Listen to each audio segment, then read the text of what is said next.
Bana asume koloko to ko pesa bino mbote na mukolo lelo tika ete kimena mukolo za kati na bino pe to tombeli bino bolandi bolamo ya video na biso lelo oyo. Yango na pesi d'abord merci mingi na bato nyonso oyo ba pesa ki biso ba meilleur vœu na mois de mai. Biso tozali bato oyo Nzambe akelaki babotama na mois de mai. Yango wana na baninga nyonso pe na botama na mois de mai to tombeli bino bon anniversaire.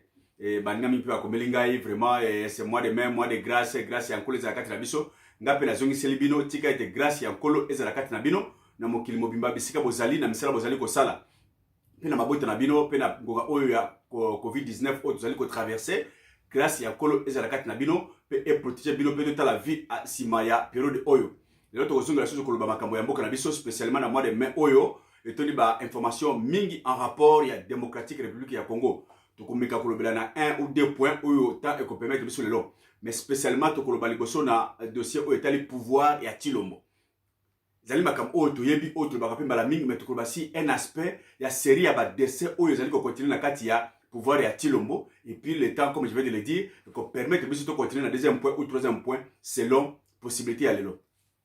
Bana nsome ko le Congo. Je crois très bien que ba émission tout ça la awa ezali te pona ko convaincre. Nous ne venons pas ici pour convaincre les gens. Ya ko accepter oyo tozali koloba. Non, chacun est libre ya ko kanisa ndenge alingi na mboka na ye. La liberté est pesami na moto nyoso pas tout homme est libre ya kokanisa oya lingi. Mais il y a une chose vraie et que moto akopekisa ngai te, akopekisa yo te, akopekisa moto mususu te. C'est de raisonner pour le bien-être de son peuple, pour le bien-être de sa nation. La RDC c'est notre mère patrie, c'est notre élément commun aux autres que tant vous allez ko diriger yango, il faut ngapena loba soki nazali ko mona ete ezali ko tambola malamu te. Personne ne peut m'interdire na critiquer oyo ezali ko lekana mboka. Personne. Pourvu que natika na logique pour défendre mboka na ngai. C'est ça un principe de départ OK okoya ko intimider mutute okoya ko sala okosala te parce que le pays nous appartient tous et que la RDC n'est pas un cadeau de Tshilombo ou azoti na bakoko na ye. C'est la RDC pour tout le peuple congolais. Azala président malamu ya mabe ba azali na temps oyo azali wana. Bayaki liboso baleki bakoya pe bakoleka. La RDC restera pour le peuple congolais et nous avons ce devoir ya ko défendre le pays wana parce que c'est l'héritage acquis de Dieu. Et que nous allons léguer cette terre à nos enfants, à nos petits-fils pour l'éternité, à l'éternité, tel que la Kozonga. Et moi, la question que l'on a biso, bo sala kini na mabele on appelle ça kibino. Bapa ya baboto libino, bo diriger mabele yankita, peuple pauvre, mabele riche. Qu'est-ce que vous avez fait de cette terre? Et moi, placé dans Koso, j'aurai ma part de responsabilité de me défendre devant l'Éternel que j'ai dénoncé, j'ai proposé, mais bayoke la kingaite. Et je crois l'Éternel akopesa ngai mbano oyo koki na mosalanga na salaki ya koloba ya kodénoncer pe ya konganga akopesa poste ou bien piste de solution oyo bandeko balandaki te. Toloba te bandeko. On ne se manque pas de Dieu. Dieu existe. Une fois de plus, je ne suis pas ici pour convaincre aux gens de croire en Dieu. Dieu existe. Chacun est libre en dimelaye te. Même si vous allez kondimela nzambe oyo asalaki likolo na sete, vous allez kondimela nzambe pe ya mokili oyo. C'est tout à fait normal. Il n'y a pas de neutralité. Dieu existe pour toi, oui, une bonne chose. Dieu n'existe pas pour toi, oui, Nzambe ya mokili pa azali. Mais dans les deux extrémités, est-ce que la baba azali kondimela Nzambe ya ko oya keli molongo. Na o bazali kondimela Nzambe oyo azali mokonzi éphémère ya mokili oyo, bazali toujours dans ba principe à respecter. Il y a un principe de part et d'autre. Le principe selon lequel la main qui donne, c'est la main qui dirige. Ceux qui ont considéré que Nzambe oyo ya bosolo, ozali pe na ba droit ya ko respecter ba consigne, ba principe ya Nzambe ya bosolo. Ceux qui peut ozu bokonzina yo pe Nzambe ya kadiampemba. Mobomi oyo azali ko boma mokili oyo, ozali pe na droit ya ko respecter ba principe na ye. Il n'y a pas à s'échapper na ba principe wana. Ça c'est vrai. Et il y a aussi un principe na vie oyo ke mutu akoboya yango te de part et d'autre na ba extrémité wana ezali principe oyo ezali na pouvoir de la langue. Bible elobi malamu que la vie ou la mort ezali ko appartenir na langue na yo. Proverbe 18:21. Ta langue c'est que ta langue confesse et koyela yo selon ndenge ozali ko kanisa. C'est tout à fait normal. Si vous allez vous confesser mabe et koyela yo. Vous allez vous confesser malamu, vous allez ko sala ba principe malamu et koyela yo. Ça, ce sont des principes universels. Oyo ngana kuboya te, yo okuboya te, et salema bongo pe kotika la bongo. Bana anso mekolo Congo. Tango tozali ko mona ba conséquences lelo. Ezali ko ya ndenge na ndenge. Mais il faut tout na et wuti wapi. Pourquoi nous comptons récolter le maïs alors que tokonaki masangu et tokonaki nguba? Pourquoi nous comptons récolter peut-être eloko X alors que tokonaki Y? Non. Chacun récoltera le fruit où il y a eloko ya konaki. Ça fait normal. Ça fait normal. Ce qui se passe aujourd'hui dans le clan de Tshilombo, je me suis même décidé de ne pas commenter sur cet aspect-là, mais il faut toujours que là parce que ils allaient toucher il faut que ça na molimo ou bien la sens ya musuni ya bomotote pour eux kambawate na ba famille o bazali ko tika bandeko na bango bilenge mibali bilenge basi bazali ko kufa kili pour na bosoba ya motomoko. Il faut que ça na sens wana. Nous sommes des bantous. Yango na zongeli pour ba pona ya ba décès successifs aux zali ko salema d'entourage ya Tshilombo.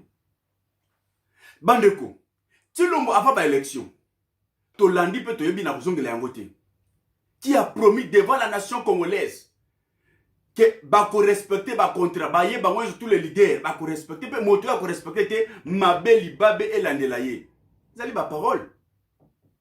Tshilombo oya lobi ete moto oyo akoumba signature ala kamela mabe au probe kolanda na Genève au probe pe zali soko zali kolanda yo ezali conséquence ya ba déclaration bana somme koloko na kozonga lelo kwana te toyebi yango.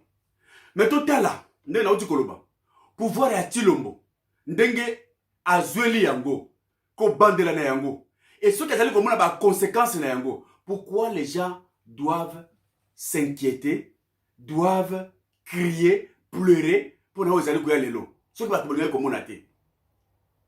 Tout le Tshilombo a prêté serment. Batoubalobio va empoisonné, il a été hypnotisé, il a été ceci, cela. Non, c'est un acte délibéré. Tshilombo a salaki bilo côté que esprit qui est aloba tout ça. Tout ce que Tshilombo a promis, tout ce que Tshilombo a prononcé, et zalaki ba acte de conscience délibéré. Il le savait. Il le savait.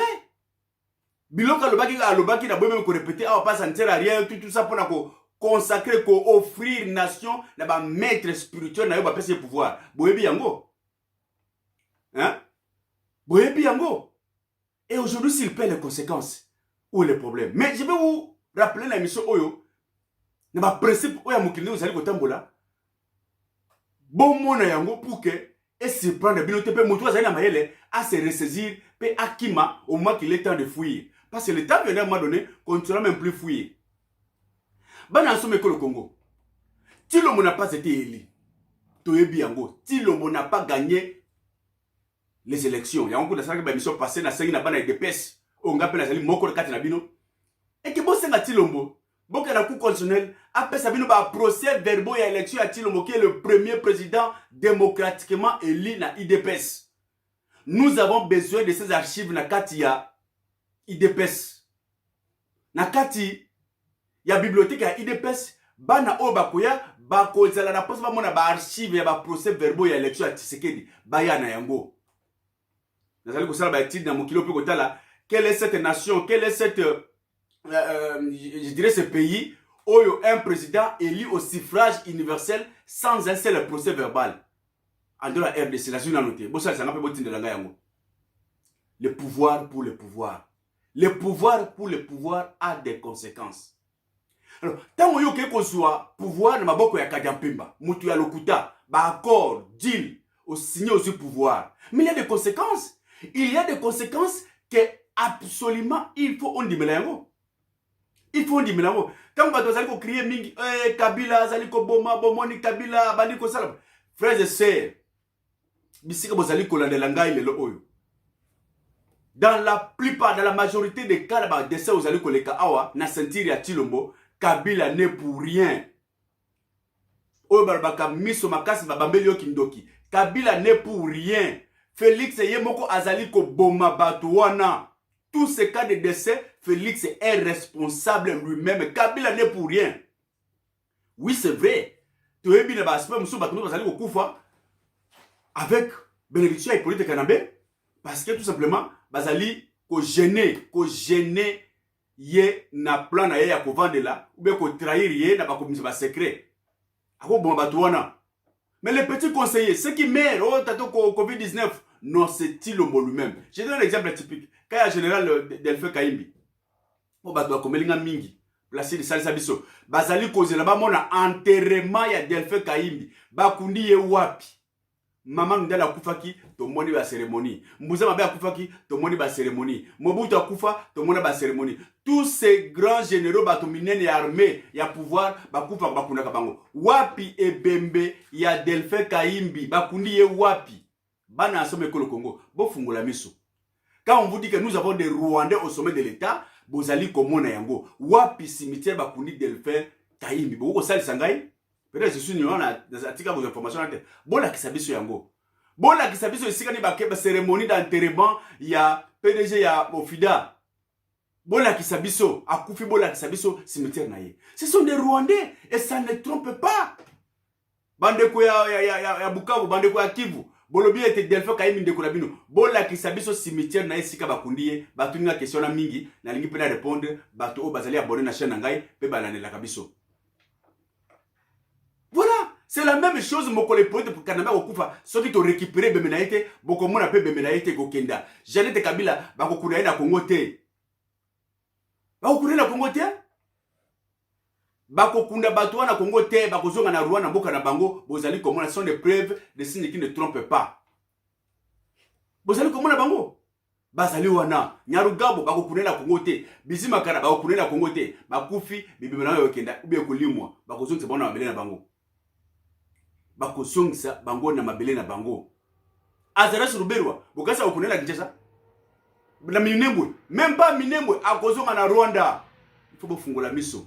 Baba que non le pays n'est pas occupé, c'est un problème de la crise démocratique ou l'occupation. Bozaki le bosso na ba vérité des îles et que c'est problème occupation, ba organisation. Bola ki sabine bembe ya batwana.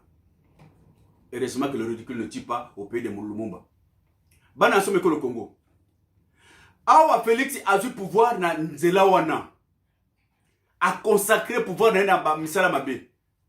Mais le résultat c'est quoi? Tu es bien. L'essence c'est ce que l'ennemi cherche toujours quand il donne. Toloba ba mission mingi si cet aspect spirituel. Makila ezali oyo munguna asenga katango apesi au pouvoir na ye. Il n'y a pas un autre sacrifice qu'il faut donner à l'ennemi quand il vous donne, quand il vous offre un marché tel que le pouvoir. C'est le sang. Le sang d'Akata Kamakambo. Nous avons le sang de celui qui est venu mourir du ciel pour libérer Bisso. Bien pas les Makila na pour neutraliser Mokili Oyo. Yango, tu le vas aller ça là. Tu le mot de la Sabine sur la vidéo, j'ai béni l'Éternel parce que c'est que nous avons toujours dit, et ça peut se confirmer, na baninga mususu Oyo basali même pas des Congolais. Des Congolais, Yangam. Comment Tilombo, tout ça qui va se passer, n'est pas qu'on initié na ba science occulte. Ndenge Tilombo ko sala ba pacte na ba science ya mabe, ba maikari, ba science ya Rose Croix, ba franc-maçonnerie. Ndenge accueilli ko sala ba pacte wana, il y a toujours une conséquence. Et dans ce domaine-là, on ne paye pas l'argent, on paye que le sang. Voilà, Tilombo a deux dimensions. Il y a Makila Zali Kosopa. Première dimension, c'est pour tout simplement faire asseoir son pouvoir. Sachant qu'il n'a pas gagné les élections, Azali Koputa Makila pour faire asseoir le pouvoir naïe. Et deuxième dimension, dimension pour qu'il a régné, faire asseoir son pouvoir, et puis il a régner comme président. Pour le moment, Tilombo, Azali Koreyete. Azali toujours Kopota Neni a Kopani Sankita naïe. Kopandisa pouvoir naïe, bokozi naïe, mbene naïe. Voilà tous ces sacrifices. Bato bazali ko kufa wana bazali ba innocent, bazali ko kufa parce que Tilombo a droit de payer, n'est-ce pas? Oyo basengiye comme Makila, les sacrifices humains pour asseoir, pour faire asseoir son pouvoir. C'est tout. Bavion Oyekwei sans enquête. Un chef de l'État, avion militaire sans enquête. Bakoufi, responsable politique, Bakoufi, Batiki Basi, Batiki Bana, Bakei, sans trace. Et l'autre côté, enquête était et l'autre côté. Bakoufi, awa conseiller Bazali Kosila, et l'autre côté. Bana somme ko le Congo. Oyo azali na miso komona amona. Oyo azali na makasi ya kosalela asalela.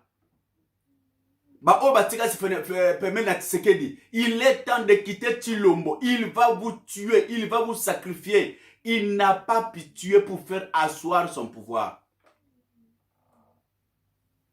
Il n'a pas de pitié pour faire asseoir son pouvoir, je le reprends.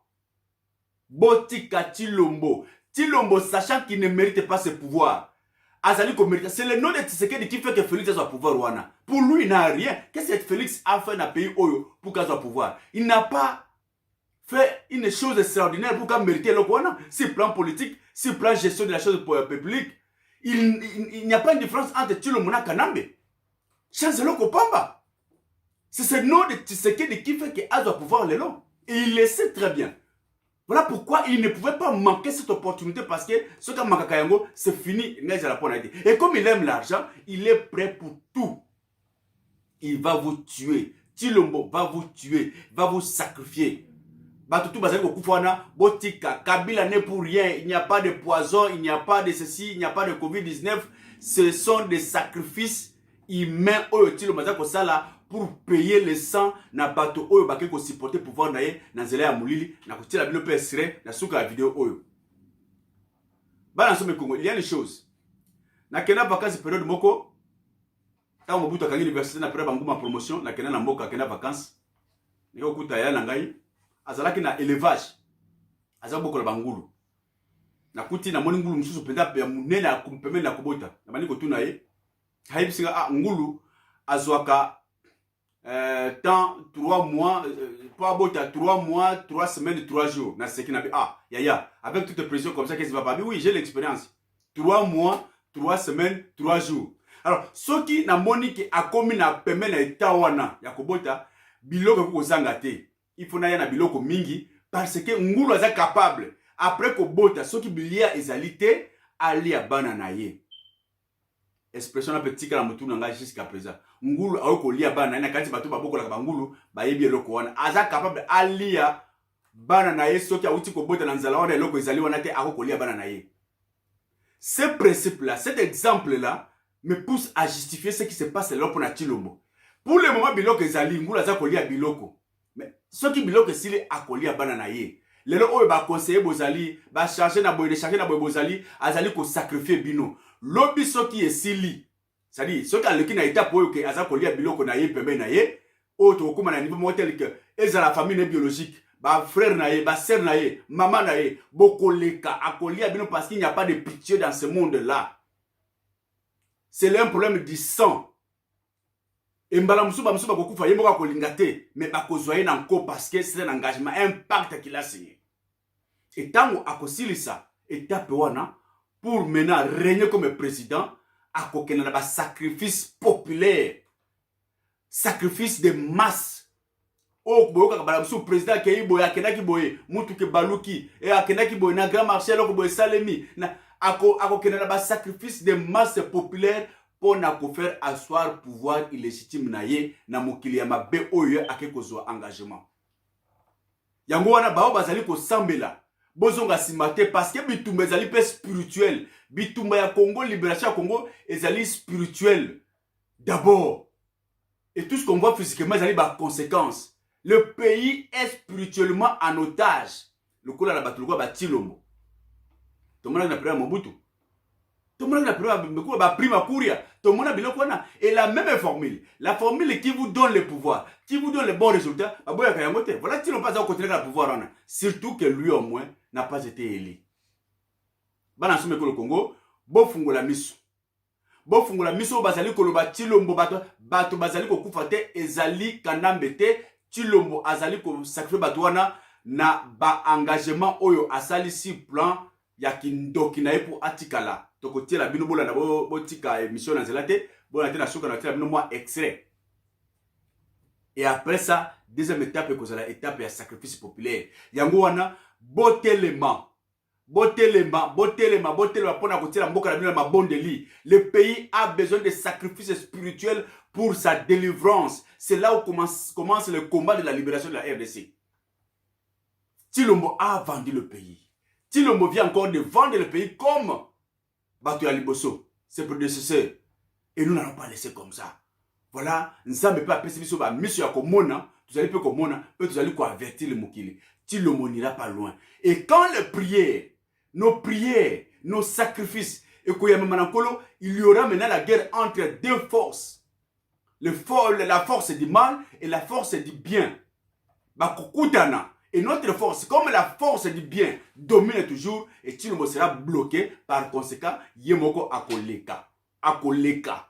Au lieu de continuer de tuer le Congolais, au lieu de continuer de sacrifier le Congolais, les innocents, les responsables de famille, Yemoko Akoleka. Et ce n'est pas pour loin. Parce qu'à côté de la couloir, à côté de la sens unique, il ne peut plus rentrer. Engagement Tshilombo Zui yango a cause de sous maté. Ba bazali ko zelake Tshilombo ko changer. A kotika deal FCC, a kotika deal. Bo mitungisate Tshilombo a côté na tunnel oyo a cause de le chemin du nord et tout. Et le seul moyen pour na biso tout se libérer la Tshilombo, il faut que tout ça ba prière proportionnelle spirituellement pour na ko bloquer le mal oyo a teki Congo. To libérer Congo na bisika o Tshilombo tie Congo. Et tant que tu libéré yango yemoko akokwea mbeka na yemoko oba benga kana science politique révolution écolia bana na ye yemoko akoleka mbeka. Toutes les familles au bazali éprouvé dans ma période ya Tshilombo, nous vous présentons nos sincères condoléances mais botel makasi parce qu'à cette allure si on ne prend pas garde batu bakosi la mingi en dehors ya ba innocent oya tina pouvoir pour sacrifier banko ba combat na ye famille na ye moko bakokota et ikosuka yemoko akufa et le pays ekotika la pays na biso. Voilà on ngana sabino a chaud na likambo wana etali bato bazali ko kufa na entourage Tshilombo bako continuer ko kufa ba oyo basi ba moni nde bazali ko biso bakomi ko kima kotika ba bureau kotika ba dip. Ça ne suffit pas. Quitter ceux qui ont des moyens comme ba frontière bakangi bobi mo kala ba intérêt ya mboka ko bomama lobi so ba frontière ba fungoli ba diaspora bozonga Tshilombo ne vous donnera rien à bengibino po aboma bino. Ba bazali ko tikala pona mbongo boko kufa et famille ko tikala ba orpheline o azali na mato ya koyoka ayoka. Voilà pourquoi na bisino lelo oyo pona makambo ba bazali ko kufa ba kobeli biso mingi bo se société. Il n'y a pas de Covid-19, il n'y a pas de Hippolyte Kanambe. C'est Tshisekedi par ses sacrifices na ba loge na à côté yango azali ko sacrifier makila pona ko asseoir pouvoir na ye, et la deuxième étape viendra ya ko régner, mais on va le bloquer spirituellement. Toko bonde la nkolo majuri na biso kozala na se pona ko invoquer nzambe asalaki RDC pe toko bloquer Tshilombo yemoka koleka mbeka. Et ce n'est pas pour loin. Tshilombo, tes séjours sont à compter tant que okotika na nzela wana. Que Dieu vous bénisse. Ingeta. Amen. En fait, ma chérie, eloko bagrand ya awa côté à mon konti bako ebisanga jour moko balobi Félix alingi tellement pouvoir que tanga zwi yango asinyaki ba deal na ye ya solo na Kanambe tanga zwi yango alingaki sikoyo akoma président o bato tu balingi azala na azala na domination ya peuple dans makambo tout ezala buzoba ya osa na Kanambe na bato na peuple lobelo côté. Donc du coup ayaki kozwa baben on initiation awa basalaka initiation na oyo na peut-être si tu te rappelles période moko autaka ayaki awa direct akendaka oyo ba initiaka ekuna na tata makolomila ye wana tango ba initier akoti makambo or na Brazzaville balaka biloko ngo mibale oyo moko ya bato ya kala wana ya bakoresa ya ba Mathias Dion wana penza ya bango bakotaka wana bango direka ya ba mitu ba intellectuel ba biloko ndenge wana. Maintenant mosusu ya papa makolomila ye wana penza ya bakisi yake na kokota oyo ya bakisi sikoyo ba amo yo zomona ezokende pembeni na ye moko bato baoloba kaka Kanambe. Quand tu regardes bien, quand tu parles bien avec les grands qui sont initiés ici, ça n'a rien à voir avec Kanambe.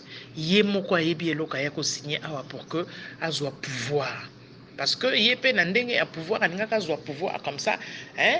Yé pouvoir, c'est même pas pour que Kabila tike tranquille, yako azwa pouvoir pour que le peuple lingaye, asa na domination, na batonaye, ba base naye, ba taliban, na peuple congolais mobipa.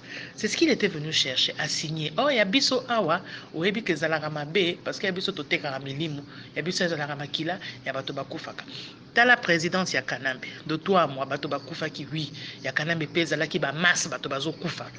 Ba guerre ba nini, mais ce qu'on remarque bien, il y a ba Kanambe eza ba tutsi pa bango bana ba rythme na bango ya ba nilotique. Il y a bango eza net ya biso à Congo Brazzaville. Il y a bango eza ce qu'on appelle les âmes de masse. C'est pour ça ma chérie, au monde aka beni wana. Beni ekotila te tant que bakanambe wana bazawana na bakagame. Beni ekotika la kaka ndenge wana. Ba mwa ba guerre ozo sala makota ba Kivu, eza ba âme na bango bazo pesa. Mais bazo makia on ndenga ba guerre. C'est pour ça que kosila te parce que plus ba âme wana bazo koya, plus bango bazo bazo konza kaka RDC. Ye Félix ayako zoya ye awa, mais ye eza ya batu na ye ya pembe ya kokwea. On peut s'en avoir raison, hein, toza awa. Dans biso, la prochaine à tomber, c'est Maman Marthe. Hein? Comment tu sais? La prochaine qui va tomber, c'est Maman Marthe. So Maman Marthe a quoi année au thé? Maman Marthe a quoi même année prochaine? De Félix a aussi Mamoutou, mais tellement avide n'ambon on a pouvoir. Alors qu'on a maman n'a bonheur ni surtout. Mais on continue qu'on ça bateau parce que pour naïe pouvoir il faut tika. Parce qu'à époque balingi ba longolaye na équipe na yewana. O ba signer que deal. Balingi ba longolaye. Ata même lobby balingi ba longolaye. Il y a lingi ko kendete. Alinga vana na 5 ans ali ambonge belé. Félix est attiré par l'argent et par les honneurs. Il n'a jamais connu ça. Asima mbongo boete, asima bonheur boete. Donc lokola bopesi yango comme neti mona muke, opesi jouer na butu na tonga azo kangama nango kaka lingi moto muso asimba ngote. Alinga simba ngote. Vous comprenez? Donc le problème de Félix c'est ça. Et là quand il signé par la biso, yango nezo ko esa e batunaye. Ça n'a rien à voir avec Kanambe. Ba ko sabinote. Ça c'est pas les histoires de Kanambe. Il y a Kanambe eza ya ba nilotique ya kokokota kuna te. Kanambe a initié eta. Ye Félix ba initié a. Aye ko signé na loge atata. On est loge atata na ezala bakisi belé. Ba to belé ba jeune belé à Brazzaville yo yebia. Bana makati. Ba msusu ba koya kaka pona pouvoir ba ko lukana mbongo. Renseigne-toi, il y a papa na biso makolomila ya awa. Maman, il y a ça ya dangereux. Ba mélanger ba kisi, ba mélanger ba rite écossais, ba biloke belé ba mélanger la katiwana. Il y a ko lukaye awa. Pour soi-disant vraiment protection mon robot. Et puis pour pouvoir na domination. Félix payé à cause d'une franc-maçonnerie. On a choisi pour l'ingi pouvoir rejoindre un n'engue et on a côté. Ndia ko boma bino bien. Zo seka ta muto zo seka. Après boyeli va du coronavirus sawa. Boko kufa ensemble na magicien nyoso bandogi